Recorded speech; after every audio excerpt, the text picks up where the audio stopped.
Welcome to Section 3, Video 6, Creating the Player's HUD, Part 1, Basic Setup with UMG Widgets. In this video we are going to set up our HUD class and set up our widgets code. First we are going to set up our HUD class. Let's go into our UI folder in our C++ classes and open up our generic HUD. Here we are declaring our constructor for this actor, and then we are creating our getter functions for our variables within the protected category. We declare 3 variables, which are class references that can only inherit from the user widget class, which is what we will be using to visibly edit and show off our UI. Back to our functions, we declared a function to show a specific menu, which inputs a subclass of user widget, and then we have to set our forward declarations in the parameters of user widget by including the keyword class. Then we are inputting a boolean to check if this is UI only mode of gameplay or if we are using game only gameplay, which means we only want to receive input from our player controller when this is true, and when it is false we don't want to receive any button presses at all. And our final boolean is being inputted in for if we want to show the mouse cursor on screen if it's true, and if it's false we just don't show it. We have this function returning a boolean because we want to know whether or not we succeeded with showing our UI element to the screen. Then we have another function which handles removing all UI elements from the screen. Let's add our definitions. For our constructor we will have to copy and paste it and hand make it instead of automatically creating it using Visual Studio. In our libraries we will have to include the UI / since our path to our header file is not correct.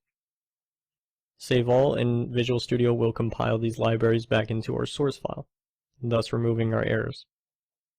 Here we are setting our variables to null, but since they aren't pointers but they do require references to a class, we are going to use the generic C++ null value instead. In our function showSpecificMenu, first we are checking to clear all UI elements from the screen, and then we are checking if class to show is valid. Then we create our widget and save that created widget as a temporary variable so that we can add it to the screen. We are then checking if game only is true.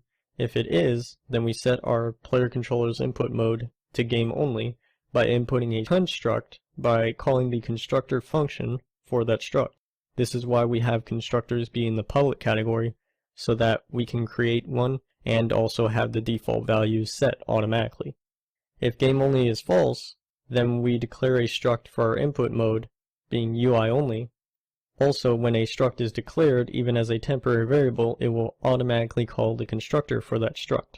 Then we are telling the input mode to not lock the mouse within the viewport, so in case we need to click out of the screen or to another window, we can.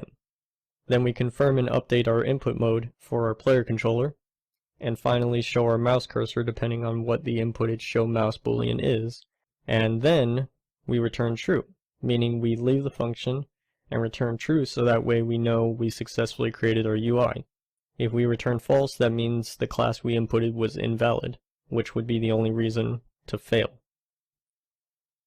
Here we are calling an already established function from a function library to remove all widgets from the screen. We use this function in this class because we just include the generic HUD's class header file, then we can just access the other functions as well, including this one, and any getters or setters.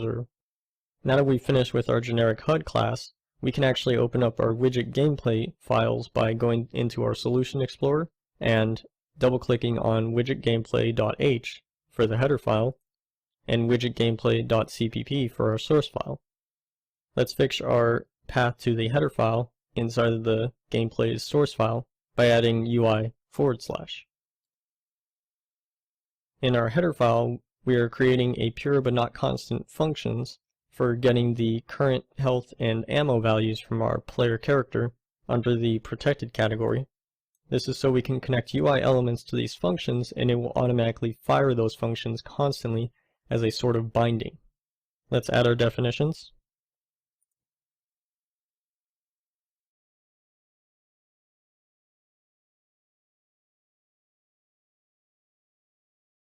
Now in our source file, let's add some libraries.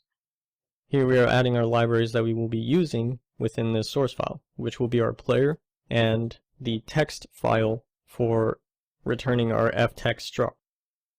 Here we are getting access to our player class that owns this widget, and then saving that player class that we tried to get from our owning player pawn, which casting will check to see if we find any sort of code that involves the A player character in terms of inheritance of this pawn, and then we save it as a temporary variable, and we put it within an if statement to see if it successfully did this or not. Another way you could have done this is by putting all of this in one line above it and then checking if player is valid in the next line. But this is cleaner and allows us to organize our code easily.